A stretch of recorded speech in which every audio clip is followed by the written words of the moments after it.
Welcome guys, स्वागत है आप सभी का हमारे इस यूट्यूब ब्लॉग में। करते हैं हम नए दिन की शुरुआत नए दिन से। गाइस, जैसे आप सबको पता ही होगा कि हमारी अभी गाइड की ट्रेनिंग चल रही है और हमें बोला गया था कल कि हमारे गाइड के जो सारे डॉक्यूमेंट्स हैं उसको हमें जमा कराना है। और हमें वो भी बताया गया था कि कस्टमर को किस तरह से किला विज़िट कराते हैं। तो आज हमें किले के ऊपर लाया जाएगा। सबसे पहले हम अपने डॉक्यूमेंट जमा कराने चलते हैं, उसके बाद आगे। तो गाइस, अभी हम जा रहे हैं अपने डॉक्यूमेंट्स को जमा कराने के लिए। हमारे साथ DS फोर्ड।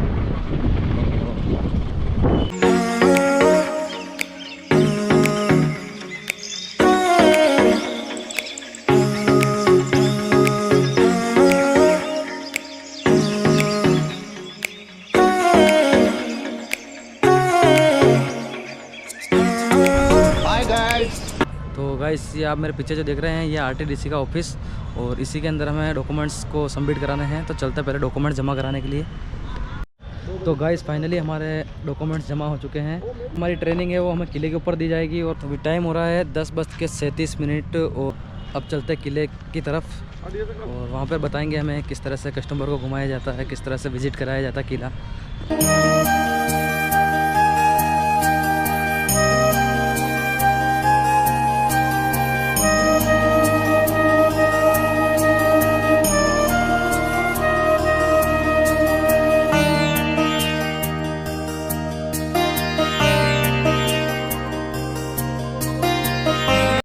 तो गाइस, ये पीछे की तरफ आप देख रहे हैं ये हमारा राज पैलेस, जिसे कुंभा पैलेस के नाम से भी जाना जाता है। और ये फर्स्ट पॉइंट है, इस तरह से दिखने के लिए मिलेगा।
फोर्ट के ऊपर मैं आपका हार्दिक अभिनंदन करता हूं।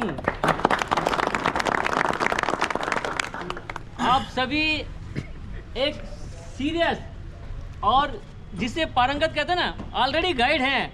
किले की एक फॉर्मेलिटी है, आपका एक लेसन है। मुझे आज सौभाग्य मिला कि मैं आपके साथ काम कर रहा हूं। लगता है कि महाभारत के अंदर अभिमन्यु नहीं चाहता है, वैसे आपके अंदर चला गया हूँ। शायद निकलना मुझे डुबुर है।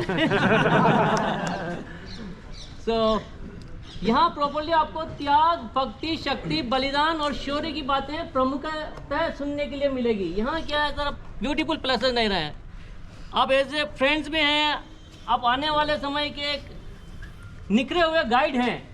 बहुत से ऐसे व्यक्ति हैं जो ऑलरेडी पारंगत है टूरिस्ट को गाइड और मिसगाइड करने में, लेकिन चाहता हूँ कि आप सब काम करते हुए उन्हें अपना ऐसा अनुभव दें कि वो याद करके जाए। बाकी दूसरी चीज़ें वो अक्ल खाते लिख जाएं तो कोई बात नहीं है। इस फोर्ट की फाउंडेशन 7वीं शताब्दी में मौर्य वंशियों के द्वारा रखी गई थी, मानमल मौर्य। उस समय इस फोर्ट का रियल नेम था चित्रांगदा मौर्य की वजह से, मानमल मौर्य की वजह से चित्रकूट उनके नाम से भी रहा और माँ दुर्गा के नाम से भी यह जाना जाता है।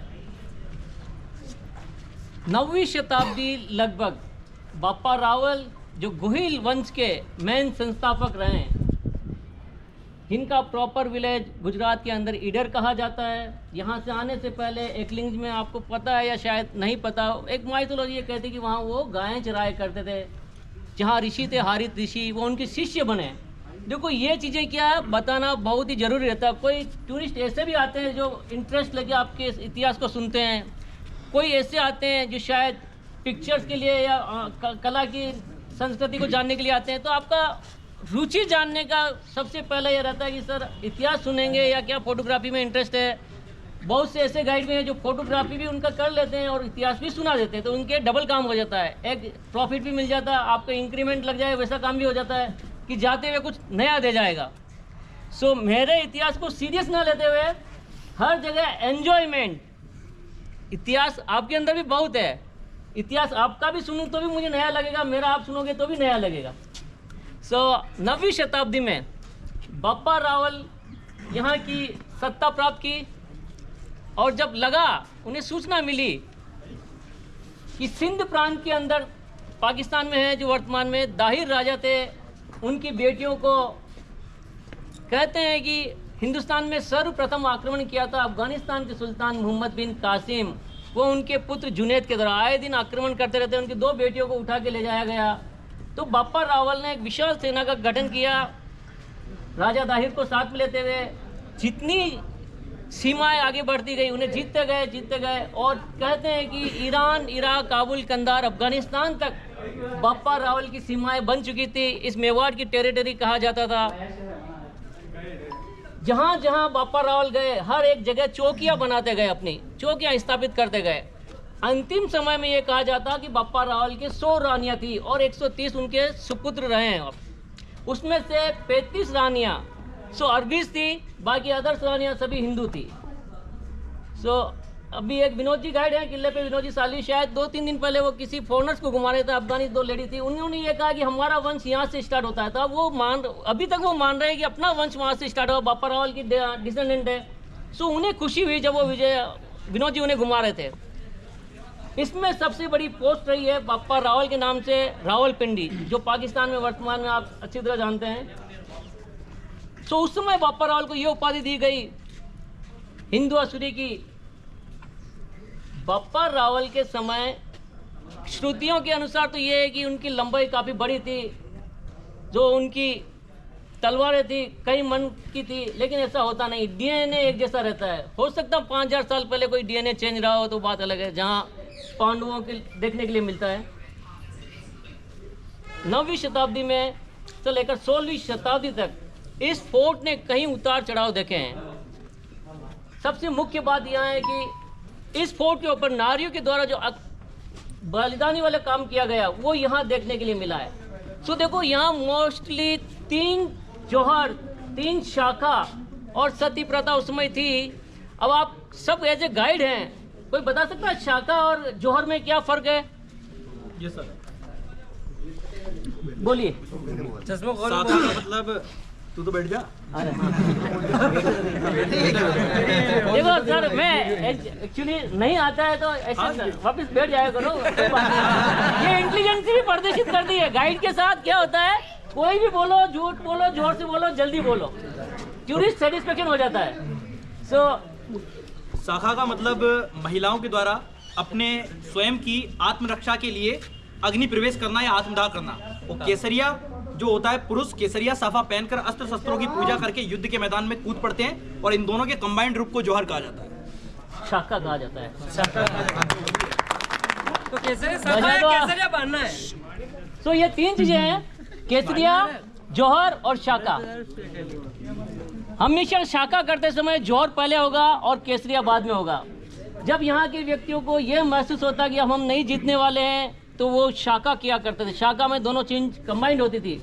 आप स्वयं सपोज कर सकते हैं कि आप ही के सामने आपकी माँ, बहन, बेटी या आपका कोई भी पड़ोसी, नाइबरस, लेडीज आपकी आंखों के सामने आग में जम कर गया, जहाँ 1500 डिग्री फ़ारेनहाइट में शायद लोहा गल जाता है, वहाँ अपनी कोई अहमियत नहीं है। उस चीज़ को देखते हुए फिर वो ब्रह्म मुहूर्त में केसरिया साफा, केसरिया वस्त्र पहन के युद्ध की ओर निकल जाया करते थे। इस फोर्ट पर लगभग 27 से लेकर 30 विशाल हमले हुए थे। यहाँ के व्यक्तियों ने आए दिन छोटे हमले का कोई वर्णन नहीं रखा। इतिहास में आप सर्च करेंगे, गूगल पर सर्च करेंगे तो केवल बापा रावल के समय ही 35 हमले थे जो बापा रावल ने स्वयं कार्य किए थे, वहाँ जाते जाते हमलों को किया था। लेकिन यहाँ के डिफेंसिव हमले 27 थे, उसमें से 3 हमले ऐसे रहे हैं कि यहाँ के व्यक्ति दुर्भाग्यवश अपने शौर्य को दर्शाते हुए यहाँ के व्यक्ति अपनी मातृभूमि के लिए शहीद हो गए थे। सो शायद जीतने वालों में मोर देन मोर आप हम यही बताते हैं कि हारे हुए जौहर बताते हैं या हारे हुए यहाँ लड़ाई बताई जाती है, लेकिन जीते हुए शायद किसी ने नहीं बताई। सो जीते हुए में भी महाराणा हमीर है, दिल्ली का मोहम्मद बिन तुगलक को हराया था, सिंगोली, जहाँ आप सिंगोली बोलते हैं, इसी बड़ा युद्ध हुआ था। महाराणा हमीर जिसे हटहरमी के नाम से भी जाना जाता है। तो उस समय शायद अगर आप लाइक करें तो ऐसी चीज़ें भी बताई जाती है, यार हमारे यहाँ राणाओं ने इतना बड़ा शौर्य वाला काम किया। तो इन 3 युद्ध में प्रथम था 1303 में दिल्ली के सुल्तान अलाउद्दीन ने जीत लिया था, और दूसरा था 1535 गुजरात के सुल्तान बहादुर शाह ने, और तीसरा जिसे आज के इतिहासकार ये लिखते हैं कि मोर देन मोर, इस मेवाड़ को छोड़कर आधे से ज़्यादा हिंदुस्तान के राज्यों का बादशाह कहलाता था अकबर, उसने इसे जीत लिया। तो इन 3 हमलों में यहाँ की अपार धन संपदा को, महलों को, मंदिरों को ध्वस्त कर दिया गया, और 3 जौहर प्रमुख हुए थे, जहाँ यहाँ शाखा नाम से भी जाना जाता है। तो प्रथम जौहर किया था रानी पद्मिनी ने, 16,000 अन्य स्त्रियाँ व उनके छोटे छोटे बच्चों को साथ में लेते हुए। उस समय अलाउद्दीन ने 30,000 निर्दोष लोगों को इसी फोर्ट के ऊपर मौत के घाट भी उतारा था। तीसरा था अलाउद्दीन की एक बड़ी विचित्र बात देखने के लिए मिलती है कि वो जो गजनी बनने वाला था, गजनी बना, बहुत ही आक्रामक रवैये से हमला किया करता था, बच्चों और बूढ़ों को मार दिया करता था, और परिवार में बची हुई फीमेल्स को अपने साथ ले जाया करता था। सो अलाउद्दीन का अगर देखते हैं 1301 में सबसे पहले जौहर हुआ था रणथंभौर, वहाँ जल जौहर हुआ था, अग्नि स्नान नहीं किया था उन्होंने किसी ने। दूसरा यहाँ 1303 में हुआ था, 1308 में जालौर में हुआ था, बाड़मेर में उसके बाद हुआ। सो ये कंटिन्यूटी में जहाँ जहाँ अलाउद्दीन ने हमले किए वहाँ जौहर करना अनिवार्य हो गया था। आप सपोज कर सकते हैं अगर नहीं कर रहा, आपकी आंखों के सामने अगर देखेंगे तो इतिहास तो काफ़ी, अभी मैं मराठाओं का सुनाऊंगा तो कितने दिन तक उन्हें सताया गया, काट दिया गया एक एक अंग को, फिर उन्हें मौत के घाट उतारा गया छत्रपति शिवाजी महाराज के सुपुत्र को। सो उस समय कितनी क्रूरता झेलनी पड़ती थी, अपनी आंखों के सामने देखना पड़ता है। इसीलिए माताओं और बहनों को जौहर नैतिकता और नैसर्गिक अनिवार्यता और कर दिया करते थे। तो वो तीनों जौहर, और तीसरे जौहर की अगर बात करते हैं, दूसरा जौहर मैंने बता दिया रानी कर्णावती ने किया था। कर्णावती जिसने, आप टूरिस्ट को अच्छी तरह समझा सकते हैं, महाराणा प्रताप की दादी, जिससे वो लगता है यार कि काफ़ी अटैचमेंट है महाराणा प्रताप का और कर्णावती का। तीसरा जौहर था, यहाँ केवल 700 महिलाओं ने जौहर किया था उस समय। फूल कुंवर जो जयमल राठौर जी की बहन थी, कला राठौर, जयमल पत्ता, ईश्वरदास, डोडिया राणा, दुर्गादास, ऐसे 4-5 ऐसे सरदार थे जिन्होंने अपने अपने मोर्चे संभाले, अपनी अपनी पत्नियां, अपने अपने परिवारों को लेकर। तीसरे जौहर की बात मैं आपको आगे बताऊंगा, और इसका काफ़ी विस्तृत इतिहास है। अगर टूरिस्ट को अट्रैक्ट करना है, टूरिस्ट को बांधे रखने के लिए, उन्हें आपको कहीं ना कहीं थोड़ा छोड़ना पड़ेगा कि आगे इसका आपको बताया जाएगा। सो उस समय तीसरे युद्ध में यहाँ केवल 8,000 की सेना थी। 2 जगह 4 व्यक्ति ने इसका इतिहास लिखा। आप समझ सकते हैं कि 2 जगह 3 जगह एक व्यक्ति ने कहा 5,000 थी, एक जगह कहा 8,000 थी, और 30,000 लोकल पब्लिक थी। युद्ध से पहले आसपास की जितनी जागीरदार थी सेनाएं या निशस्त्र या कृषि बनाने वाले या कृषि जिसे कह सकते हैं, उन्हें भी इस फोर्ट के ऊपर बुला लिया था सुरक्षा की दृष्टि से। सो 8,000 और एक तरफ 60,000 और उसके बाद 80,000 हो गई थी। लगभग अक्टूबर में अकबर ने इस फोर्ट के ऊपर हमला किया था, चढ़ाई की थी, और फरवरी तक इस फोर्ट को जीत पाया था। 4 महीने 7 दिन तक इस फोर्ट का निरीक्षण करने के लिए, जीतने के लिए आमादा रहा था, क्योंकि उसने खुदा से डिमांड की कि अगर सपोज मैं इसे जीत लेता हूं तो अजमेर शरीफ दरगाह तक पैदल आऊँगा। सो इसी फोर्ट के चारों तरफ निरीक्षण किया गया, 3 विशाल चौकियाँ बनाई उसके द्वारा हमला करने के लिए। अदरवाइज अराउंड द फोर्ट जितनी छोटी तोपें थी सभी को लगाया गया। अब आप देखो, अकबर ऐसा व्यक्ति था कि यार मैंने इसे कुछ जीत लिया तो जीत लिया, नहीं जीता तो छोड़ दिया करता था। लेकिन इसकी अहम की बात हो गई थी, तो अब जहाँ तोप लगा था, आज इसे तोड़ दिया उससे ये कहा जाता था तोपची को कि अगली बार सुबह देखेंगे, लेकिन जब सुबह वो दीवार देखता तो उससे क्या नया मिलता, वही दीवार पूर्णतया रिपेयर हुई मिल जाती थी। जब उसने पता किया कि इसका कौन सुरक्षा कर रहा है, उदय सिंह कहाँ है, तो उन्हें पता चला उदय सिंह तो यहाँ नहीं है, कुंभलगढ़ मेर में है। और यहाँ कौन है, तो जयमल। जयमल ऑलरेडी अकबर की सेना से फाइट कर चुका था। अकबर का एक सेना अध्यक्ष था शमसुद्दीन, जो जयमल नागौर का जो आप देखते हैं पूरा एरिया, ये जयमल जी का ही एरिया था।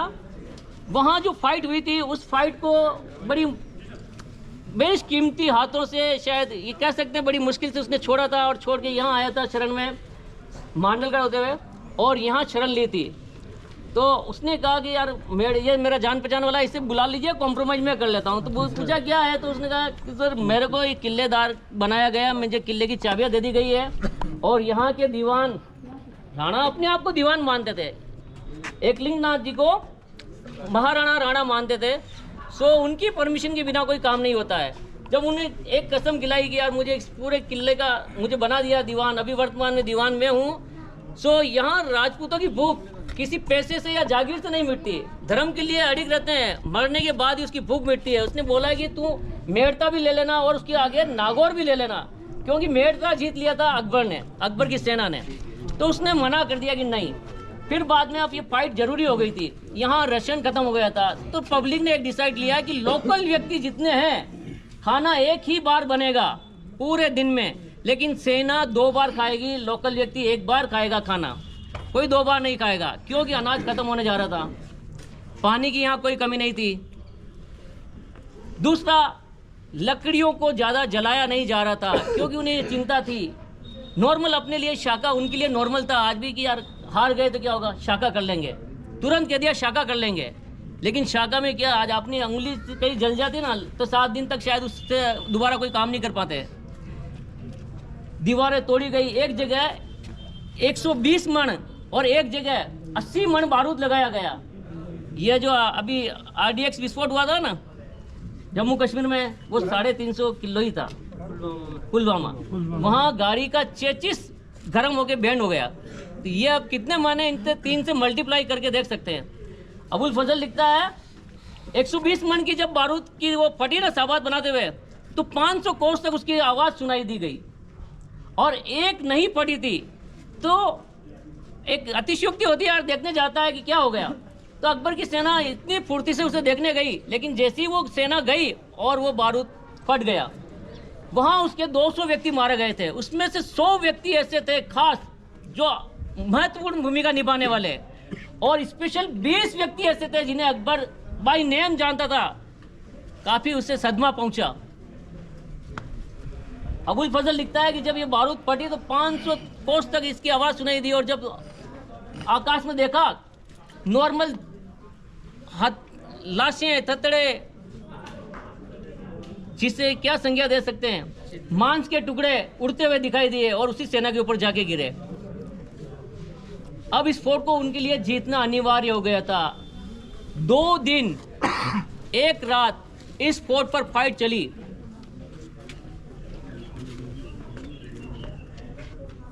शाखा के लिए तैयार हो गए, केसरिया करने के लिए तैयार हो गए, जौहर हो गया। उसी रात को देखा गया कि बहुत धुआं सा निकल रहा है। अकबर यहाँ की राजनीति और कल्चर से अनभिज्ञ था कि ये क्या हो रहा। तो टोडरमल ने कहा कि अब जौहर हो रहा है और ये केसरिया भी करेंगे। केसरिया क्या होता है, तो बस ये काल बन के आप और हम पे टूटने वाले हैं। तो एक तरफ 8,000 की सेना और एक तरफ 80,000 की सेना। जब अकबर बादशाह आता ना, तो आसपास गुजरात, मालवा, मांडू, ये यहाँ की सेना सब आ पहुँची थी। रसद उनके पास बहुत था। जहाँ बादशाह दिख जाता, सूचना मिल जाती बादशाह आए हुए हैं, तो हर व्यक्ति वहाँ कुछ न कुछ दे जाया करता था। अब देखो 10 गुना सेना एक तरफ ज़्यादा और एक तरफ आप 8,000 हैं। लगभग 48,000 व्यक्तियों को यहाँ के व्यक्तियों ने मार दिया था। कितना? 48,000 मुगल आर्मीज को यहाँ की व्यक्तियों के द्वारा मार दिया गया था। सबसे पहले 100 हाथियों को भेजा गया अंदर, फिर अकबर ने डिसाइड किया 200 और भेजो, 300 हाथियों को भेजा। अब आप देखो अबुल फजल के द्वारा लिखा गया, इसमें और भी ऐसे कई हैं। कर्नल जेम्स टॉड, उसे तो राजस्थान के इतिहास का जनक कहा जाता है, the father history of the Rajasthan. उसने बताया कि ऐसे ऐसे वीर देखे हैं। एक ही बलिष्ठ व्यक्ति ईश्वरदास, आप इतिहास में खोज कीजिएगा, 15 व्यक्तियों को तो उसने मारा, 30 व्यक्तियों को घायल किया और उसकी ट्रंक को काटा, हाथी की ट्रंक को काट दिया, तब जाके वो शहीद हुआ था। कितना बलिष्ठ रहा होगा, सपोज कीजिए, किसी इमेजिनेशन के आप तरफ जाइए कि कितना बलिष्ठ रहा होगा, कैसे वो युद्ध किए होंगे। ये गलियां, जिस महलों में अभी शायद किले के बहुत सारे ऐसे व्यक्ति जो जानते हैं कि वो घूमते हैं, बचपन से घूमते हैं, दौड़ते हैं, उस समय लाशों से भरी हुई थी। जब आदेश दिया गया कि ये किसके द्वारा किया गया, तो लोकल व्यक्ति पुकार रहे कि यहाँ की आर्मी को अनाज उपलब्ध करवा रहे थे, तो सारा गुस्सा उन बेजान आदमियों पर निकाला गया। सुबह से कत्लेआम का ऑर्डर दिया गया, शाम की तीसरी प्रहर 4 बजे तक सबको मौत के घाट उतार दिया गया। ये दृश्य अबुल फजल के द्वारा देखा गया और तजुके अकबरी नामा में लिखा गया है। सो इतिहास की जगह इतिहास और आगे कंटिन्यूटी में होगा। इस महल से नॉर्मली यहाँ के मोर देन मोर गाइड परिचित हैं। ये राजमहल है, सभी राजा रानी उनके बच्चे इस परिसर में रहा करते थे, इसीलिए इसे राजमहल कहते हैं। लेकिन महाराणा कुंभा ने केवल इसका रिपेयर करवाया था, इसीलिए इसे महाराणा कुंभा के नाम से जाना जाता है। महाराणा कुंभा के समय केवल मेवाड़ में 50 फोर्ट है, उसमें से 32 दुर्गों के ऊपर अपना आधिपत्य स्थापित किया था, केवल इस किले को प्रोटेक्शन देने के लिए। सो ये वाला पार्टीशन कहलाता है रानियों के रहने के लिए, जनाना पार्ट, ये वाला मर्दाना पार्ट, और कुछ टूटे हुए पार्टीशन है रानियों के रहने के लिए, बच्चों के रहने के लिए। वो है कुंवरपदा के महल। सभी राजा सूर्यवंशी थे, बिना अन्न और जल लिए वहाँ बैठकर सूर्य की पूजा करते थे, उसे सूरज गोखरा या झरोका कहते हैं। सूर्यवंशियों की एक और विशेषता थी कि किसी के साथ अन्याय ना हो तो वो तुरंत न्याय कर दिया करते थे। तो यहाँ की ये ओपन कोर्ट भी हैं, शायद अभी 2 बालकनी आपको देखने के लिए मिलेंगी। सामने जो एंट्रेंस है, ये सीढ़ियाँ अंदर से आई जाती, ये रास्ता प्रॉपर हॉर्सेस के आने जाने के लिए था। सूर्यवंशी सूर्य की पूजा करने के बाद घोड़ों की भी पूजा करते थे। इसी पूजा के दरमियान यहाँ म्यूजिकल इंस्ट्रूमेंट प्ले किया जाता, जिसकी कीमत थी 9 लाख रुपए की। इतिहास में ये लिखा गया तजुके अकबरी नामा में कि बादशाह अकबर ने इसे जीत लिया, तो 2 चीज़ अपने साथ ले जा रहे हैं।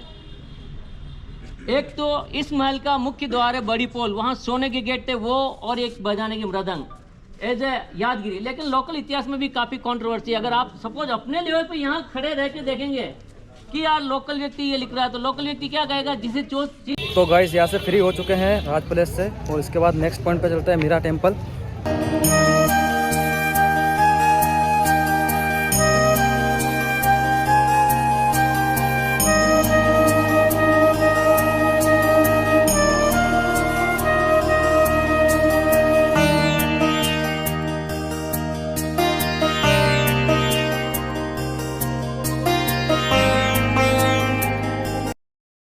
इतिहास को, एक ही इतिहास को 4 व्यक्तियों ने लिखा था। अगर मैं कह दूं कि बापा रावल का इतिहास 1500 या 1567, 1582, 1500, इस प्रकार के 4 व्यक्ति जब जन्म लेते हैं, उन्होंने लिखा, तो उन्होंने भी अपने कहीं न कहीं विचारों को मिला के लिखा है। सो अगर मैं कहीं गलत बता रहा हूँ, आपको सन याद है, तो आप में से कोई भी समझदार होगा कि यार मुझे ये सन है, तो आप उस समय कह सकते हैं सर ये सन है, तो मैं वो सन मान लूंगा अपने, नो डाउट, नो हिचक और नो झिझक। भाई सन में तो चलता रहता। जैसे ऐसे इतिहासकार भी हैं कि यार 2 दिन का डिफरेंस आता है युद्ध में, उस समय जीता या इस समय जीता, लेकिन जीता वो बता देते, तो वो बड़ी चीज़ है। तो अगर किसी को लगे यार सन में इसमें तो कोई समझदार हो, तो बता सकते थे कि सब व्यक्ति को पता चल जाएगा। आपके द्वारा दिया हुआ 8वीं शताब्दी कर दो, 734 AD, 8वीं शताब्दी है, 9वीं नहीं है। ठीक है, 8वीं, हाँ ऑथेंटिक है, उदयपुर के सिटी पैलेस में। ओके, 8वीं ऑथेंटिक है, ठीक है, okay. Give black give snap. तो सर मेरी बात को ऐसे मन में रखा मत, करो दुखता है। देखो महाराणा प्रताप के जीवन में क्या एक ही बार आंसू आए थे, जब याद करूं हल्दी गाड़ी नैना में रक्त उतरावे, सुख दुख रो साथी चेतकड़ो, सूती सी तीस जगह जावे, मतलब 30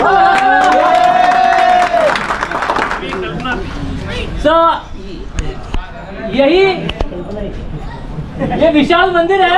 एक सेकंड, आपको ज्यादा है कि ज्ञान में तो जाना, आगे बुलाया बता दो, ये बता देंगे। हाँ सही है।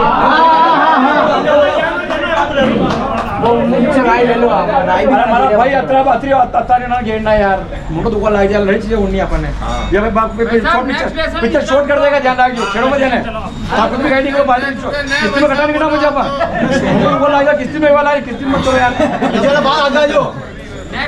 देखो मेरी बात सुनो, ये मंदिर है 15वीं शताब्दी का, प्रॉपरली 15वीं शताब्दी में महाराणा कुंभा ने इसे बनाया और विष्णु जी के तीसरे अवतार होते हैं वराह, उन्हें समर्पित किया था इसे। अब विष्णु जी का जो सवारी होता है ना गरुड़, ये इस मंदिर के सामने दिया हुआ ईगल या गरुड़ जी जिसे कहते हैं। फिर जब इसे तोड़ा गया औरंगजेब के द्वारा, इसका रिपेयर करवाया था महाराणा सज्जन सिंह ने, और ब्रिटिश काल के समय फिर रिपेयर कराया था महाराणा फतेह सिंह जी ने। अभी इसमें वर्तमान में नई मूर्ति देख सकते हैं आप राधा कृष्ण बलराम की। और जब इस मंदिर को चेंज किया गया था कई बार मंदिर टूटे, ऐसा नहीं कि 3 हमले के बीच में कोई हमला नहीं हुआ, ऐसे भी हमले थे। शेर शाह सूरी का हमला, जहां उदय सिंह ने स्वतः चाबी दे दी थी और वापस इसको फोर्ट को बिना तहस नहस किए वो रिटर्न हो गया था। ऐसे कई हिडनली हमले भी हैं जो शायद इतिहासकारों ने नहीं दिए और दिए भी हैं, तो आप और हमें उन्हें समझाने का टाइम नहीं है, क्योंकि सबसे पहला है कि इस टूरिस्ट को यहाँ टाइम नहीं दिया जाता अपने द्वारा। 2 घंटे के भीतर उन्हें दिखा के उतार दिया जाता। 2 घंटे तो हम कहते हैं, आपके लिए तो शायद 1 घंटा भी ज़्यादा होगा, है ना। लेकिन अब आप परिपूर्ण गाइड बन चुके हैं। आपकी first impress is the last impress tourist के साथ रहती है। ऐसा नहीं कि गाइड का लाइसेंस निरस्त नहीं होता है। जब 5 ऑफिशियल गाइड एक साथ मिलकर किसी कंप्लेन करते हैं तो आपके लाइसेंस पे कार्रवाई की जाती है। तो उस चीज को भी ध्यान में रखते हुए अपने को कार्य करना है। मिलिट्री कभी बिना अनुमति के गोली नहीं चलाती है, जबकि टेररिस्ट को हिसाब नहीं देना पड़ता गोली चलाने का। तो अब आप लाइसेंस होल्डर हैं। सो इसकी फ्रंट लोकेशन आप देखते हैं सोमनाथ जैसा दिखाई देता है गुजरात में, साइड से आप देखते हैं त्र्यंबकेश्वर, और पीछे से हाइट देखते तो उड़ीसा में जगन्नाथपुरी की तरह दिखाई देता है। मिनीचर कार्विंग के लिए फेमस है, लेकिन 17वीं शताब्दी में औरंगजेब ने इस प्रकार के लगभग 68 मंदिर तोड़ दिए थे 113 में से। रीजन यही था कि एक टर्म्स ऑफ कंडीशन रही कि आप इसका रिपेयर नहीं कराएंगे। रिपेयर कराया था महाराणा राज सिंह ने। राज सिंह का भी इतिहास इसी से ही जुड़ा हुआ है। अगर आपको पूछ ले इतिहास को कि यार वो सिंधावत मांगी सेदानी, तो वो भी सलुम्बर राव का इतिहास आ जाता है। औरंगजेब उस समय अपनी क्रूरता की हदें पार कर चुका था। किशनगढ़ चारुमती जिससे विवाह करना चाहता था, जब उसके भाई ने कहा कि ये औरंगजेब का मामला है, आप नहीं समझती, तो उसने कहा क्या नहीं समझती, मेरी सुरक्षा मैं स्वयं करूंगी। उसने कहा क्या है, तो ये एक महिला व्रत में महिला ने सब पेंटिंग बेची, एक उसकी पेंटिंग बेची। ये कौन है? औरंगजेब। तो उस औरंगजेब की पेंटिंग पे ऐसा कहा जाता है कि यार उसको उसी बुजुर्ग महिला के सामने पेंटिंग पे चपले मारी, जूते मारे, फाड़ दिया और उस महिला को कहा कि ये दिल्ली जाके दे देना। तो महिला भी इतनी होशियार, जब कीमत बढ़ने वाली थी कि साहब ये चीज़ है, अगर आप पैसा दो तो मैं आपको बात दूँ, ये बात है। तो उसने कहा कि यार ये न जान न पहचान, तू मेरा मेहमान, अब तो चलना पड़ेगा चारुमती को देखने। राज सिंह को जब पता चला, राज सिंह ने ऑलरेडी एक शादी की हुई 2 दिन पहले, एक और विवाह करना चाहता, तो तुरंत प्रभाव से कि आप सेना को अजमेर से आगे ना बढ़ने दें। इतिहास में आ जाता है, देखो लिंक कहीं ना कहीं पूछ जाता है। तो राज सिंह ने सूचना करवाई हरावल, सलुम्बर के हरावल आगे रहते हैं युद्ध में, सलुम्बर के राणा को भेजा रावल रतन सिंह को। ये रावल रतन सिंह सेकंड है, एक और रावल रतन सिंह द्वितीय है, जो रानी मीरा के शायद फादर कहलाते हैं, वो भी अलग है। तो यहाँ के व्यक्तियों कहा गया यार मेरी तो आज शादी हुई, मैं कल कैसे युद्ध में चला जाऊँ।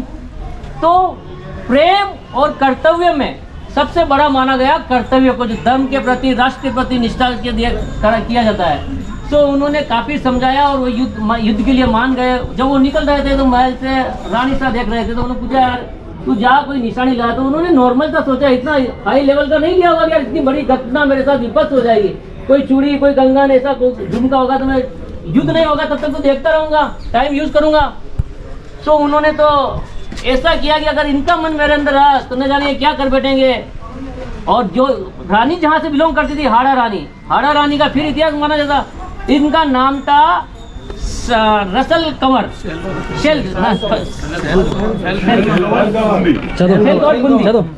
तो ये लेडीज ऐसी थी कि इन्होंने कहा कि आगने वाले समय में इनके ऊपर कलंक ना लग जाए। तो इन्होंने कहा कि मैं अपना गला काट के इन्हें चांदी के थाल में अपना सिर ही पेट कर दिया। उन्हें ऐसा प्रतीत नहीं हुआ, लेकिन फिर भी उन्होंने मन मार के इस चीज़ को लिया, क्योंकि उन्होंने स्वयं ने इस निशानी को मंगाया था।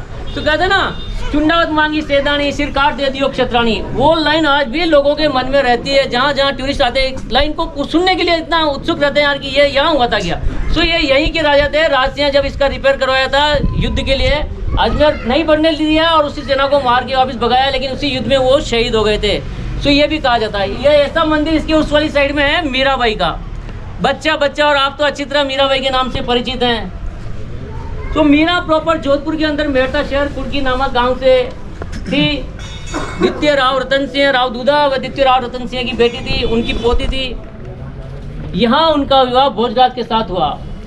भोजराज को नॉर्मल कोई परेशानी नहीं होती, आप और हमें भी परेशानी नहीं होती। कोई अपनी पत्नी या अपनी बहन, घर का कोई भी लेडीज अगर लॉर्ड कृष्णा में खो जाए तो कोई परेशानी नहीं। तो नॉर्मल उन्हें यह कहा कि जब कुछ 12 ही महीने 24 घंटे उसमें रहने लगी तो उन्होंने कहा ऐसा क्या है। तो नॉर्मली ये कहा जाता है कि यहाँ उन्हीं के देवर विक्रमादित्य ने जहर दिया था। अब जहर की बात होती है ना, इतिहास में लिखा गया जहर उन्हीं के महलों में दिया गया था। उन्हें यार कहते हैं कि तू सच साबित कर देगी अगर तेरे कृष्ण सही है या मैं सही हूँ। नॉर्मल अगर आप पति पत्नी में तू तड़ाक हो रही है तो उसमें क्रोध आ ही जाता है, क्योंकि पति का प्रेम भी ऐसा होता है पत्नी के प्रति कि वो भगवान से करे तो भी वो सहन नहीं कर पाता। तो उन्होंने कहा कि ये जहर है तो इसको अमृत कर देगी क्या, ये तेरे श्री कृष्ण अमृत कर देंगे क्या। तो उन्होंने सहज भाव में ये बोला कि अगर इनमें शक्ति है और मेरा प्रेम सच्चा है तो ये डेफिनेट अमृत हो जाएगा। तो उनके सामने पिया और अमृत हो गए। ये बात वो व्यक्ति किसी को बता भी नहीं सकता कि मेरे सामने ये अमृत हो गया, लेकिन बात राज को खोलना बताना भी जरूरी, यार मेरे परिवार में बताना जरूरी। तो ये बात फैलती फैलती हर जगह जाती है। लेकिन यहाँ उन्हें वर्शिप करने की अनुमति दी गई, लेकिन अत्यधिक साधु संतों के साथ उठना बैठना डांस नृत्य करना उनका नित्य कार्य हो गया। तो फिर उनके देवर विक्रमादित्य ने ऑब्जेक्शन किया कि ये यहाँ नहीं चलेगा। तो मीराबाई ने स्वतः ही इस मेवाड़ को छोड़ दिया था 1532 में। अपने पीहर गई मेड़ता, मेड़ता से वृंदावन, वृंदावन से द्वारिका चली गई और कहते हैं वहाँ कृष्ण की मूर्ति में विलीन हो गई। देखो श्रद्धा के हिसाब से विश्वास किया भी जा सकता है, लेकिन आने वाले टूरिस्ट को आपका समझाना बहुत जरूरी होता है। जब उनके छोटे देवर उदय सिंह बड़े हुए, उन्हें पता चला मीरा मेरी भाभी है, माँ समान है। जब वहाँ लेने पहुँचे तो देखते ही गेट बंद कर दिया, जिसे कपाट कहते हैं। जब वो गेट तुड़वाए गए तो मीरा वहाँ गायब रही। लेकिन मूर्ति में विलीन होने का रीजन क्या रहा, वही श्री कृष्णा की मूर्ति से साड़ी का पल्लू बाहर रह गया था। देखो डीएनए हर चीज का खोज कर सकता है कि यार ये कितने साल पुराना, लेकिन इनका डीएनए नहीं मिला। इन लॉर्ड कृष्णा इनकी पत्नी माना जाता मीरा को, और दूसरा सीता जो लॉर्ड रामा की पत्नी थी, इनका डीएनए कहीं नहीं मिला। इनके दो के साथ में एक और है कबीर जी। ये तीनों अजर अमर है, जबकि इतिहास में अगर आप खंगालते हैं तो 7 ऐसे व्यक्ति हैं जो रामायण महाभारत से लेकर अभी तक जिंदा हैं साक्षात। हनुमान जी ले लो या इन्हें आप शिखंडी ले लो, ऐसे 7 व्यक्तियों को माना गया जहाँ दिव्य शक्ति मिलती है। इस मंदिर के लिए कहा जाता है कि 9 ग्रह देवी देवताओं का मंदिर था। अब इसके ऊपर देखिए, टूरिस्ट को सेटिस्फेक्शन देने के लिए कहते हैं कि जब इसका रिपेयर कराया तो नॉर्मल सा कोई बच्चा होता ना यार इसके मैं छोटा सा रेत का मंदिर बना दूँ या रेत का बताना, तो इसी व्यक्ति ने अलग अलग मंदिरों के पार्ट को ढूंढा और लगा दिया और इसे कंप्लीट कर दिया गया। तो उसे खुशी हुई कि यार ये मंदिर मैंने कंप्लीट कर दिया। टूटे हुए मंदिर को ऊपर देखिए दूसरे मंदिर के पार्ट को लाके यहाँ रखा हुआ है। और ये नवग्रह देवी देवता की मूर्ति का सवाल आता है ना, तो ये नवग्रह देवी देवता को मूर्ति को यहाँ बता सकते हैं। साथ खड़े हुए हैं, 2 ऊपर नीचे जो प्लेटो होते हैं छोटे वो बता सकते हैं। और जब आप उन्हें पूरा डिस्क्राइब करते हैं तो यहाँ अर्धनारेश्वर की मूर्ति है। विष्णु भगवान को भी सहस्त्र बाजू की जरूरत पड़ी है। ऐसा इस मंदिर के सामने फ्रंट में आप देखेंगे तो वहाँ आपको कोई शस्त्र दिखाई नहीं देगा भगवान विष्णु की मूर्ति में। जैसे जैसे आप आगे बढ़ेंगे ना, यहाँ आते हुए आप एक मूर्ति देखिएगा, आपको सहस्त्र बाहु की प्रतिमा यहाँ दिखाई देगी। सहस्त्र बाहु का एक उदाहरण दिया हुआ है, 1000 हाथ, और 1000 हाथ में अस्त्र शस्त्र यहाँ दिखाई देंगे आपको। तो टूरिस्ट को यहाँ बता सकते हैं। ठीक है सर। और यही मीरा के गुरु रविदास जी के आर्टिफिशियल फुटप्रिंट हैं। मीरा के गुरु रविदास जी के आर्टिफिशियल फुटप्रिंट हैं। मीराबाई उन्हें गुरु मानती थी। किसी भी कार्य को करने पहले गुरु को नमन किया जाता, गुरु को पूजा जाता, तब अपने कार्य में लीन रहता।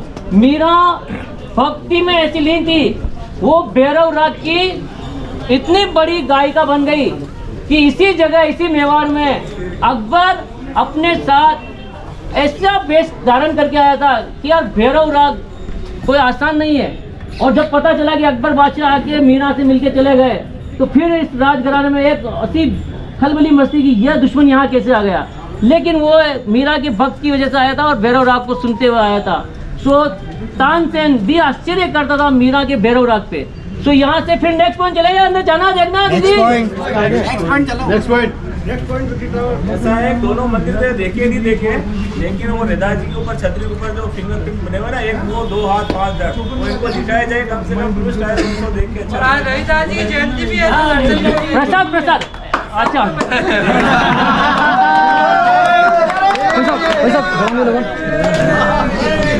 मेरी बात सुनो दोस्तों,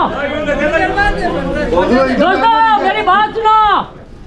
यहाँ वो रविदास जी की जो छतरी है उसके अंदर छत के ऊपर टॉप के ऊपर एक बहुत ही शानदार, हाँ चल रहे हैं, बहुत ही शानदार कार्विंग है। एक मुंह दिखाई देगा, 2 हाथ दिखाई देंगे और 5 आपको धड़ दिखाई देंगे। ऐसा कहा जाता है आदमी का जो जन्म होता है वो 5 तत्वों से मिलके होता है, air, water, fire, sky and soil. अगर इसको हिंदी में बोले भगवान को, तो भगवान का भी एक एक शब्द आप लेंगे ना, व मीन्स भूमि, ग मीन्स गगन, व मीन्स वायु, न मीन्स नील, नल नील जो पानी बोलते हैं। इन 5 तत्वों से शरीर बनता है और आफ्टर डेथ के बाद इन्हीं 5 तत्वों में विलीन हो जाता है। तो वो 5 तत्व वहाँ दर्शाए गए हैं, आप टूरिस्ट को यह सेटिस्फेक्शन दे सकते हैं। तो यहाँ से मूव कीजिए, फ्रंट पे मूव।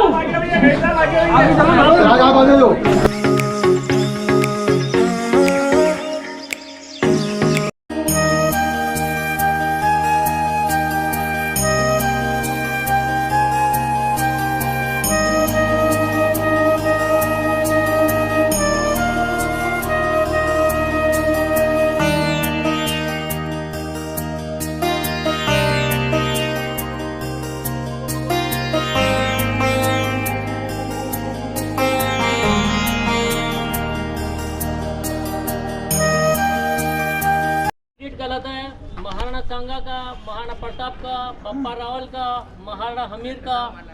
महाराणा कुंभा ही एक ऐसी शख्सियत है जिन्होंने जीवन में कभी कोई युद्ध नहीं हारा। इवन महमूद खिलजी जो मालवा के सुल्तान है उसे 5 बार पराजित किया। एक बार तो पकड़ के यहाँ लाए, कैद रखा 6 महीने के लिए, किसी इतिहास में 1 साल भी लिखा हुआ है, लेकिन लेके जरूर आए, कैद किया और उसे दया का पात्र मानते हुए छोड़ दिया। दूसरा गुजरात का सुल्तान, यहाँ 2 ये, एक आप दिल्ली देख सकते हैं। महाराणा कुंभा के ऊपर 4 जगह से एक साथ हमले होते थे और एक साथ निपटाया चारों को। कहीं कोई महाराणा कुंभा का मालवा देख लो, इधर गुजरात देख लो, दिल्ली का आगरा, भरतपुर। इवन महाराणा कुंभा के बाद ही जोधपुर, राठौड़ और यहाँ के सिसोदिया में थोड़ा क्रिटिसाइज हुआ था जोधपुर। उसके बाद फिर एक और पार्टीशन हुआ बीकानेर।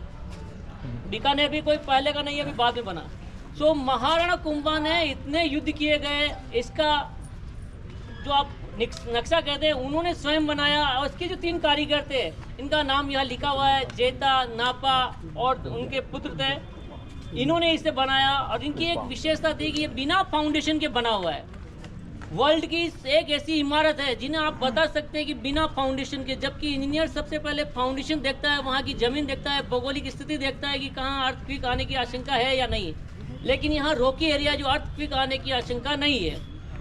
दूसरा, इसे बनाने में 10 साल का समय लगा, 90 लाख रुपए का खर्चा आया, 122 फीट इसकी हाइट है, 157 सीढ़ी है। और तीसरी विशेषता कि इसके अंदर इंटरलॉकिंग सिस्टम दिया गया है। सबसे महत्वपूर्ण विशेषता इसकी ये रही है, इसके अंदर फाउंडेशन नहीं है, छोटे से चबूतरे पे खड़ा हुआ बड़ा टावर है। इसके सामने टूरिस्ट को ये बता सकते हैं कि 2 मुख्य और चीज़ें हैं जो इसके सामने फीकी सी दिखाई देती है। एक तो कुतुब मीनार और दूसरा एफएल टावर, वो भी मोस्ट इम्पोर्टेंट है अपने आप में, इंजीनियर्स के लिए बहुत बड़ी ख्याति है। लेकिन इसके सामने नगण्य हैं, फीके हैं, इसके सामने कोई महत्वता नहीं रखते हैं। इसकी विशेषता ये है कि उसका जो फाउंडेशन है वो नहीं है और बॉटम है ब्रॉड है, middle is narrow, again it was broad. Before 1854 से इसका जब टॉप स्टोरी हल्का सा क्रैक हो गया, यहाँ क्या विशेषता होती है कि कोई भी चीज़ क्रैक होती तो पूरा रिपेयर कर लिया जाता था उसे खोल के। इसका खोल के जब रिपेयर किया, खोल तो दिया लेकिन अब वो रिपेयरिंग नहीं हो पाई, ना वो चीज़ें फिट हो पाई। जब इसका top story better than second last से ब्रॉड था तो उसे इस नाम से पुकारा जाता था, इसे कहते थे विष्णु स्तंभ। और डेफिनेट इसे विष्णु जी के सभी इनकॉर्नेशन को समर्पित किया हुआ है। रामायण, महाभारत, पुराण में जितने पात्र हैं उनके चलचित्र को यहाँ समर्पित किया हुआ है। इवन यहाँ तक अगर गौर से देखें तो मूवी भी बन सकती है। ये रामायण के जितने पात्र हैं, ये महाभारत के जितने पात्र हैं उनको दर्शाया हुआ है। इसकी विशेषता ये है कि इसका top story better than second last से ब्रॉड था, किसी से प्रॉपर नहीं बन पाया तो नैरो कर दिया। और दूसरी विशेषता उनकी जो कमी रह गई, इसमें सीढ़ियाँ नहीं बन पाई किसी से, इवन लकड़ी की सीढ़ी लगाई वो भी सक्सेस नहीं रही, तो ये वापस किसी से सेहत नहीं हो पाया था। इसके बाद राणा कुंभा के समय काफ़ी सहायता दी, काफ़ी उन्हें पाला गया, और इवन बहादुर शाह को यहाँ बचपन निकला, लालन पोषण हुआ, लेकिन यहाँ की स्थिति ऐसी थी, विक्रमादित्य जो कहते प्रॉपर योग्य नहीं थे, इस वजह से यहाँ की सामाजिक आर्थिक सैनिक स्थिति कमजोर देखते हुए उसने यहाँ हमला करने का निश्चय किया। तो फर्स्ट हमले में जब कॉम्प्रोमाइज हुआ तो उसे मालवा का गांव में कुछ वर्ग ने देखकर उसे रिटर्न करवा दिया, वो भी चला गया। लेकिन यहाँ के राणा में जब कोई चेंजेस नहीं आया, 1 साल बाद विशाल सेना लेकर पुणे इस फोर्ट को घेर लिया। उस समय रानी कर्णावती ने अपने दोनों ही बेटों को बूंदी भेज दिया उनके ननियाल। इस फोर्ट को पुनः अन्य मिनिस्टर के हैंड ओवर किया, लेकिन उनका ये कहना था अगर आप किसी की इंसल्ट करेंगे तो आपकी दहलीज पे शायद पुनः कोई कदम नहीं रखेगा। तो नहीं तो वो आए, उन्होंने अपनी सेनाएं भेजी। यहाँ एक बटालियन थी जिसके सेना अध्यक्ष थे रावत बाग सिंह। फर्स्ट गेट है पाडनपोल। हालांकि कुछ व्यक्ति आप इतिहासकार हैं, ये बताते होंगे कि इतना खून बहा, बेस का बच्चा पाड़ा बह गया है, राज्य रुक गया। यहाँ नहीं, यहाँ परमारों ने भी राज्य किया था, और परमार बिलोंग करते थे पाटन से, गुजरात के अंदर है। इसका डायरेक्शन पाटन की गुजरात की साइड में होने की वजह से इसे पाटनपोल या पाडनपोल कहते हैं। इसका फैक्ट इतिहास ये कहा जाता है। बाकी इतना वो नदी के अंदर भी शायद आप और हम तैर जानते हैं, गाय के बछड़े तो तैर के भी निकल सकते हैं, वो डूब के आते नहीं मरते हैं। जहाँ हजम हो जाए वो बात बता दिया करो। और जब लगा कि दूसरी बार हमला करने के लिए रावत बाग सिंह ने कहा कि मैं इस किले का फिर दीवान हूँ, अब यहाँ का मैं दीवान हो गया हूँ, मैं सेना अध्यक्ष हूँ, आगे मैं रहूँगा और मैं लड़ूंगा। यहाँ की एक विशेषता सबसे महत्वपूर्ण है जो आदमी को खींचती है। दूसरी जगह आप जाते हैं, नेवार से आगे भी चले जाएंगे तो राणा सेना अध्यक्ष पीछे रह के आदेश दिया करते थे, लेकिन यहाँ राणा होगा तो भी आगे रहेगा, सेना अध्यक्ष होगा तो भी आगे रहेगा, स्वयं बराबर में खड़ा रह के आगे फाइट करेगा शत्रु सेना से। तो यहाँ जब हारने का फिर पता चला कि हम हार चुके हैं, घेराबंदी कर ली गई, तो रानी कर्णावती ने फिर सभी माताओं बहनों को एकत्रित करके पूछा कि हमें क्या करना चाहिए। ये मुगल सेना 7 गेट तोड़ के अंदर प्रवेश ना करे उससे पहले। तो सभी ने एक स्वर में ये निश्चय किया कि कोई हाथ लगाना दूर, बुरी नजर भी हम पे ना डाले, उससे पहले अग्नि स्नान के लिए निश्चय करते हैं। तो अग्नि स्नान के लिए आप कल्पना कर सकते हैं, कोई माताएं गर्भवती रही होगी तो कोई माताओं के साथ में दूध पीता बच्चा, कोई छोटा सा बच्चा, कोई छोटी बहन, कोई दादी। यही एक पीपल के पेड़ के नीचे पूरा गार्डन आप देखेंगे, यही गार्डन 40-50 फीट गहरा था, ऐसा कहा जाता था। तो इसमें विशाल सीता तैयार की गई, यज्ञोपति द्वारा मंत्रोच्चार करते हुए, और 13,000 स्त्रियां अपने बच्चों को साथ लेते हुए आग में जम कर गई थी। ये पूरा जोर स्थल है, सती स्थल है, और यही पुराना शमशान घाट कहलाता है, राजघाट कहलाता है। इसको आप अच्छी तरह से देखेंगे तो इसके 2 गेट है, एक पूर्वी जोहर गेट कहलाता है, एक उत्तरी जोहर गेट कहलाता है। तो ये राजमहल जो देखा वो यहाँ तक कनेक्टेड था। ये बीच में 2 कुंड और तालाब है जिन्हें घी तेल की बावड़ियाँ कहते हैं। ऐसा कहा जा कॉन्ट्रोवर्सी है कि जोहर यहाँ हुआ था, लेकिन ऐसा पॉसिबिलिटी नहीं है।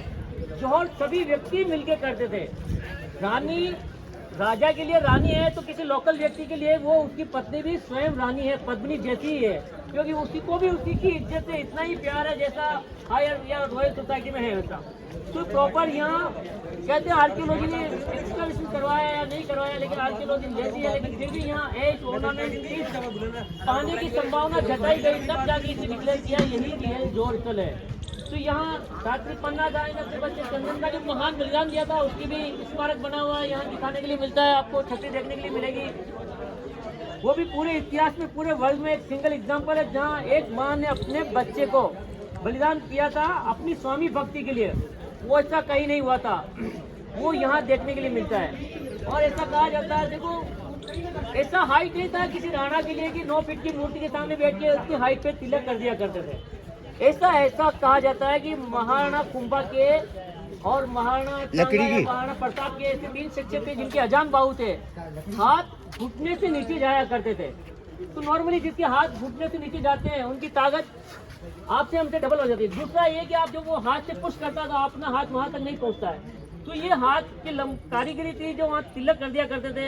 एक इसका अच्छा एग्जाम्पल आप कुंभलगढ़ फोर्ट के अंदर देख सकते हैं, एक शिवलिंग है, कहते हैं महाराणा कुंभा वहाँ बैठ के ही अभिषेक किया करते थे। नॉर्मली आज इसी नीलकंठ महादेव मंदिर में आप जाते हैं तो आपको खड़ा रह के फिर शिवलिंग के अभिषेक करना पड़ता। तो वहाँ पे भी वो अजान बाहू का ही कमाल है, उनकी योग्यता वहाँ देख। लेकिन यहाँ कहते हैं कि इसकी विशेषता ये है कि इसके अंदर पहले मूर्ति बनी, फिर बाद में मंदिर बना। क्योंकि मंदिर बनने के बाद हमेशा मूर्ति स्थापित होती है यज्ञ की द्वारा प्रतिष्ठा करते हुए, लेकिन इसके अंदर मूर्ति इतनी विशाल है कि इसके द्वार से अंदर नहीं ले जाया जा सकता। तो इसके अंदर संभवतः मोर देन मोर इतिहास कहते हैं, इसके अंदर पहले विशाल मूर्ति बनी, एक ही पत्थर के ऊपर 3 फेस है, ब्रह्मा विष्णु महेश के आइडल हैं जो शिवा के ही आइडल रहे हैं। तो एक हंसता हुआ चेहरा दिखाई देगा, एक साइलेंट है और एक एंग्री आइडल ऑफ शिवा। कहते हैं कि जनरेटर जो गॉड की डेफिनेशन है वो भी हिंदू कल्चर से निकली है, जनरेटर, ऑपरेटर एंड डिस्ट्रॉयर, जन्म देना, पालना, संहार करना।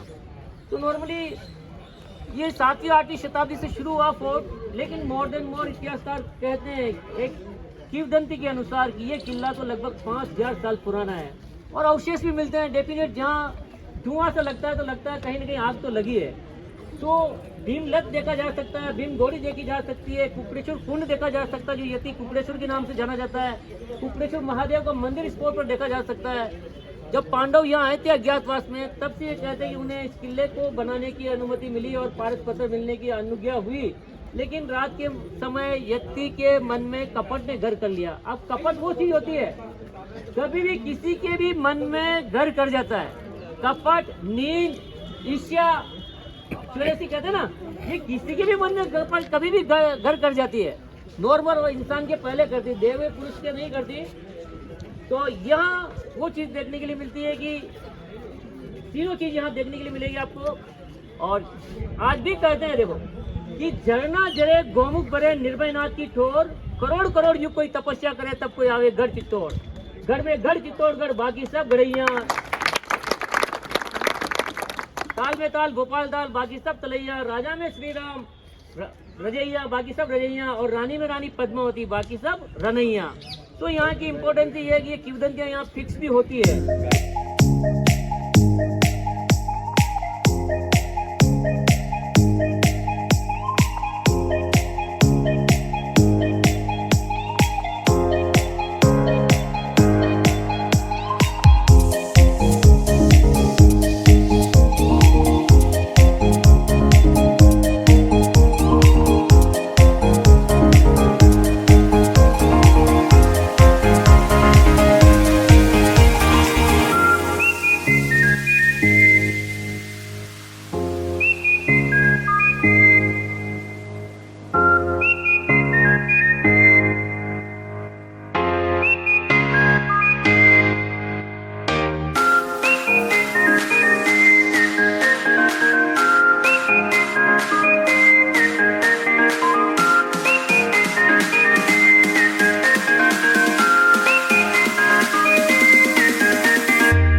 देखो मेरी बात सुनो, गाइड का कोई भी धर्म नहीं होता है, गाइड केवल गाइड होता है। आप समझ रहे हैं ना मेरी बात को? यहाँ ऐसा नहीं होता कि यार मैं इस धर्म का हूँ या मैं इस धर्म का हूँ। गाइड को कार्य होता है कि टूरिस्ट की आवभगत करना, टूरिस्ट को अच्छी तरह सेटिस्फाइड करना, और टूरिस्ट को हर तरीके से जिस प्रकार वो कहता है यार ये इस समय बना या इस समय नहीं बना, या इसका लिंक कहीं दिल्ली से है। चित्तौड़ इतिहास वो चीज़ है कि आप सेंट्रल में कहीं भी चले जाएं तो यहाँ का इतिहास आपको कहीं ना कहीं मिलेगा, कहीं ना कहीं रिलेशन में कोई ना कोई टकराएगा। सो ये आते समय आपने एक महल देखा होगा, खंडर, जयमल और फत्ता, 2 वीर थे, 14 और 16 साल की उम्र के 2 योद्धा, जिन्होंने 4 महीने 7 दिन तक इस किले की सुरक्षा किया और बखूबी बहादुरी से अपने अदम्य साहस के साथ, शौर्य के साथ युद्ध किया और शहीद हो गए थे। वो दोनों सेना अध्यक्ष इस महल में रहा करते थे, इसीलिए इस महल को जयमल पत्ता के नाम से जाना जाता है। इसके सामने तालाब है, वो जयमल पत्ता का तालाब है। आगे आपने एक मंदिर देखा होगा, ये पहले सूर्य मंदिर था। इसके सामने भी वाटर पॉन्ड है, उसे सूरज कुंड कहते हैं। ऐसा कहा जाता है कि बाप्पा रावल जब यज्ञ करते तो उन्हें शस्त्र प्राप्त हुआ करते थे। जब इस बात का पता अलाउद्दीन को चला तो उसकी पवित्रता समाप्त करने के लिए गाय को कटवा के डाल दिया, तो उसकी पवित्रता समाप्त हो गई और इस मंदिर को तोड़ दिया गया फाउंडेशन सहित। फिर बाद में महाराणा हमीर ने इस मंदिर के अंदर नया मूर्ति स्थापित करवाया और जहां मां काली का नया मंदिर बनता है तो जोत कलकत्ते से लेके आते हैं कालीघाट शक्तिपीठ जो है। हालांकि महिषासुर वध तो मैसूर में किया था मां कालिका ने चामुंडा का रूप धारण करके। अब जहां आप खड़े हैं यहाँ है रानी पद्मिनी का महल। अब रानी पद्मिनी के लिए काफी कंट्रोवर्सी है, हर व्यक्ति इतिहास बताता है। हाँ, ये मंदिर से थोड़ा आगे जो और खंडर जाएगी ये चुंडा की हवेली है। और देखो इतिहास में काफी तर्क है, अगर किसी चीज से सेटिस्फाई, मेरी बात कोई वो भाई साहब थे ना, वो कह रहे हैं कल्पना है। गाइड आप बन चुके हो, आप गाइड का लाइसेंस ले रहे हो, अगर महाराणा प्रताप की उस कहानी को भी, उसकी इतिहास को भी अगर आप कल्पना मानते हो तो आप टूरिस्ट को कहाँ सेटिस्फाइड करेंगे, कैसे सेटिस्फेक्शन कर देंगे? आपको तो महाराणा प्रताप का शौर्य जितना हो सके उनको बताना है, तभी तो आपसे जुड़ेगा और लास्ट में आपकी बात मानेगा कि अब ये देख लीजिए।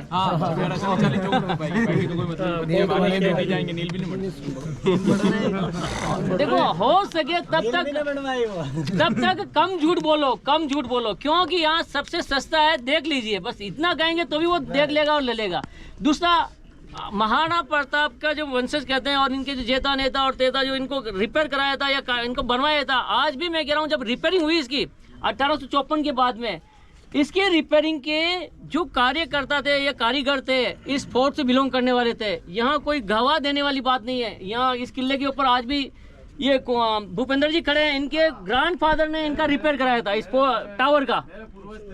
हाँ, आपके पूर्वज थे। बात एक ही है, आप नहीं दिखाई दिए ये।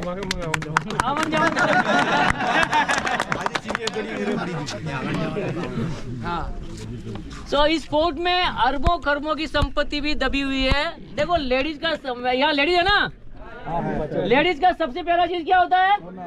गहना, पति। हाँ, लेडीज के गहना हो गहना। देखो लेडीज का सबसे प्यारा चीज होता है हस्बैंड, और हस्बैंड की बात होता है गोल्ड ऑर्नामेंट। लोकल लेडीज की ये थिंकिंग थी युद्ध के समय कि इसे जमीन में गाड़ देते हैं और युद्ध खत्म हो जाएगा तो इसे वापस निकाल लेंगे, और युद्ध नहीं जीत पाए तो दुश्मन या शत्रु के हाथ नहीं लग पाएगा। इस वजह से यह 3 युद्ध जो हार गए, ये सारा ऑर्नामेंट्स मोर देन मोर हर जगह दबा हुआ है। लेकिन आर्कियोलॉजी पैसे के लालच में इसे एक्सकैवेशन की परमिशन नहीं देती है। और अब मैं आपको कह रहा हूँ, आपका धर्म केवल गाइड है, आपको बताना है कि इतिहास में पद्मिनी को दिखाया या नहीं दिखाया। यहाँ के व्यक्ति कहते हैं ये रानी पद्मिनी का इतिहास, और एक मूवी बनी है पद्मावत, इसमें 2-3 कंट्रोवर्सी है जो बड़े बड़े व्याख्याता ने भी यहाँ ज्ञापन दिया। बड़े बड़े हर धर्म के समाज के व्यक्ति हैं। आपको याद हो तो पाडनपोल में खड़े रह के, जहाँ हिंदू मुस्लिम सिख ईसाई सभी व्यक्ति वहाँ खड़े रह के इसको बताया था कि ऐसा नहीं हो सकता है कि किसी पद्मिनी का चेहरा दिखाया हो। तो नॉर्मल आज आप हम तो एक ऐसी फाउंडेशन के नींव है गाइड, जहाँ व्यक्ति को तुरंत बता सकते हैं कि ऐसा नहीं हुआ था। ये कहते हैं कि रानी पद्मिनी नहीं थी, उसके लगभग 225 साल बाद लिखा गया एक काल्पनिक रासू है जो मलिक मोहम्मद जायसी ने लिखा था, जो शेर शाह सूरी का लेखक था। यहाँ के व्यक्ति कहते हैं स्वयं ही नहीं पता कि 225 साल इनके घर पे क्या हो, तो उस शख्स को कैसे पता। और इसी रासों के ऊपर संजय लीला बंसाली ने पिक्चर बना दिया, और पिक्चर भी जयपुर से कोई लेना देना नहीं। जब उधर छोटा सा सेट बना के तुड़वा दिया, और जब लोगों ने न्यूज़ सुनी, आपने न्यूज़ सुनी, हमने न्यूज़ सुनी, फिर विरोध किया, और जहाँ विरोध हुआ वहाँ उसकी टीआरपी बढ़ गई। उसकी टीआरपी भी आपने हमने बढ़ाई, उसने एक पैसा नहीं लगाया। देखो इधर कहीं कहावत है, जब तक नाच समझ जिंदा है तो समझदार को कमा खाने की जरूरत नहीं है, ये आप सब समझते हैं। हाँ, तो अब ये कहते हैं, देखो रानी पद्मिनी ये कहती है इतिहास में कि मैं चेहरा दिखाया या नहीं दिखाया, लेकिन नॉर्मल सा इतिहास ये कि भाई वो पद्मिनी को प्राप्त करने के लिए आया था जब ये कुछ फाइट हुई थी और हार चुका था, और पद्मिनी को इस बात का पता चला कि फिर केसरिया हो चुका है। तो रानी पद्मिनी ने अपनी स्वेच्छा से अन्य 16,000 स्त्रियां वो उनके 24 छोटे बच्चों को साथ में लेते वहां प्रथम जोर किया था, जहां मैंने आपको द्वितीय जोर दिखाया। और जब पद्मिनी ने जोर किया तब वो टावर वहां नहीं बना हुआ था। इस बात को भी उन्हें थोड़ा सिम्बोलेशन दे टूरिस्ट को। सर ये इसके ऊपर ही टावर क्यों बना, इसका भी कोई लॉजिक? ये विष्णु के 9 ग्रह को माना गया, 9 अवतार को माना गया, देवी देवताओं को माना गया, इससे पूजा जाता था। आज भी आप टूरिस्ट को कह सकते हैं, देखो या तो हिंदुस्तान 2 बार घूम लो या इसके हाथ लगा लो। करोड़ों देवी देवता मीन्स जितने 5 देवी देवता, मतलब अपने माता पिता भी देवी देवता हैं, इससे कम नहीं। और जो किसी मुसीबत में आपकी थोड़ी सी सहायता करता है ना, वो भी किसी भगवान से कम नहीं होता। मेरी बात सुनो, नारायण कब किस रूप में मिल जाए, ऐसा कहते हैं। सो आपको मोर देन वो टूरिस्ट को सेटिस्फाइड ये देना है कि देखो यहाँ, फिर मैं आपको कह रहा हूँ, यहाँ गाइड अपना धर्म निभाएं, किसी कोई जात का नहीं, यहाँ किसी कोई विचारधारा का कर्तव्य ना निभाएं। देखो यहाँ के व्यक्ति कहते हैं, यहाँ के इतिहासकार कहते हैं रानी पद्मिनी के लिए कि इतिहास चेहरा दिखाया या नहीं दिखाया। डेफिनेट इतिहास में आपने हमने पढ़ा Akbar was the great, Akbar को तो महान बताया गया, लेकिन अकबर ने ऐसा इतिहास ब्लैक डॉट्स यहाँ लगा जब 30,000 इनोसेंट व्यक्तियों को इस फोर्ट के ऊपर मौत की घाट उतार दिया। तो यहाँ के व्यक्ति आज भी अकबर को द ग्रेट नहीं मानते, लेकिन इसके लिए कहते हैं महाराणा प्रताप से हमेशा डरता था, कभी फेस टू फेस फाइट नहीं किया, भेजा तो हमेशा अपने बड़े बड़े सेना अध्यक्षों को, बड़ी बड़ी विशाल सेनाओं के साथ में भेजा। तो उनके लिए स्लोगन है, फीका पड़ता था तेज सूरज का, फीका पड़ता था तेज सूरज का, जब तू माथा ऊंचा करता था, कुछ तो बात रही होगी राणा तुझ में, अकबर भी तुझसे डरता था।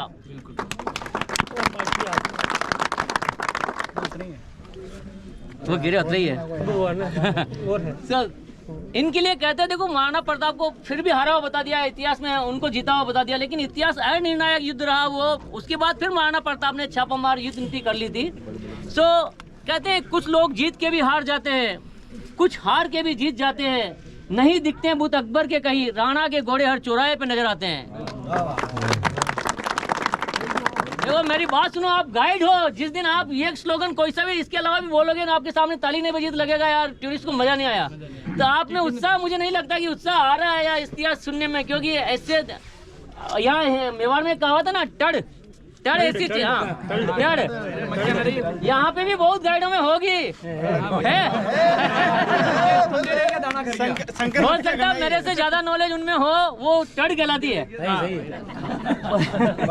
तो मेरी बात सुनो वाइस, आपको उस कमरे, कांच वाले कमरे में भी ले जाके टूरिस्ट को ये बताना है कि चेहरा दिखाया था या नहीं दिखाया था, वहाँ जो 4 मिरर लगाए वो किस काम में लिए जाते थे।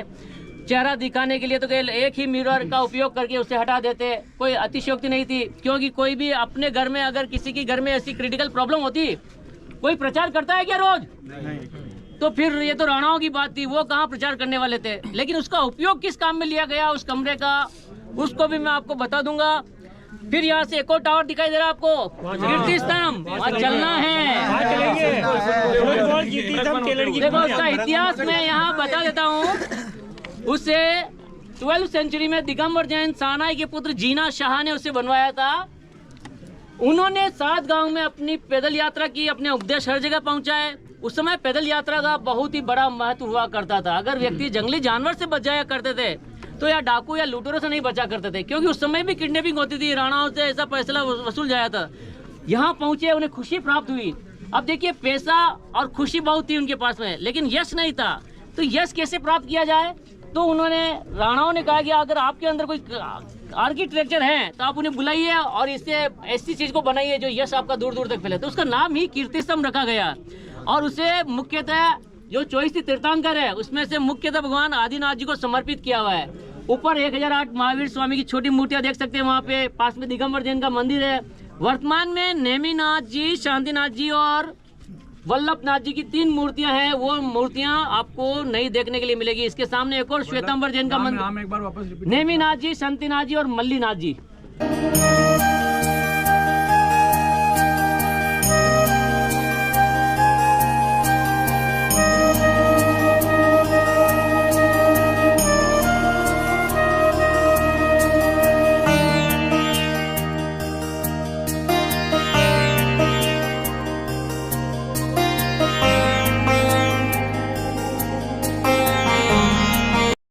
तो गाइस अगर आपको वीडियो अच्छी लगी है तो वीडियो को लाइक और चैनल को सब्सक्राइब जरूर करें।